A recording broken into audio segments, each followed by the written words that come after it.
Hello and welcome back. Federalist Foster here to explain to you the document Federalist Number 78 by my best friend, Alexander Hamilton. Federalist 78 is all about the judicial branch, basically explaining the branch and also defending it.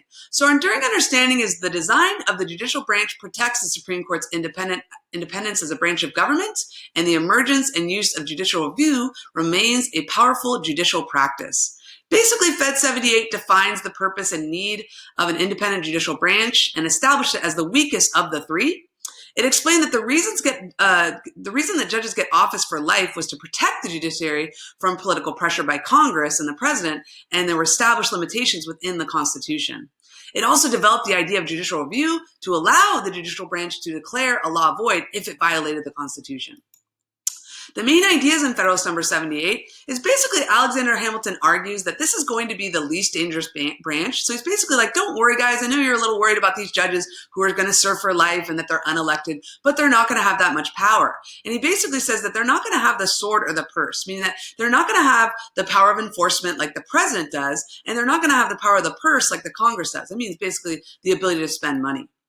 He said the judiciary must be independent, and he basically makes the case for lifetime appointments. He says the power of judicial review is basically the job of the courts is to interpret the Constitution. He argues that federal courts have the duty to determine whether acts of Congress are the constitutional and to follow the Constitution impartially. Hamilton views this as a protection against abuse of power by Congress. If Congress writes a bad law, it's up to the judges to strike down that law, especially if that law violates the Constitution. So as always, we saw this in class by reading excerpts, and we answered questions about the arguments of Alexander Hamilton. This document could be used to explain and defend the judicial branch, which is Article 3 of the Constitution. It could be used to explain why the judiciary should remain independent. It could also defend the system of lifetime appointments for federal judges, because basically Alexander Hamilton argued they should be free from political pressures. So we shouldn't be electing our federal judges, because then maybe they're going to make decisions based on elections and what's popular and not maybe what's best or what's in the Constitution. You could also use it to argue the job of the courts is to interpret the Constitution and overturn legislation that contradicts the Constitution, which, although not specifically mentioned in the Constitution, is a power that was established in Marbury v. Madison, known as judicial review. You could also describe how the judicial branch is the weakest of the three because they really don't have any money or power as far as enforcement power like the president.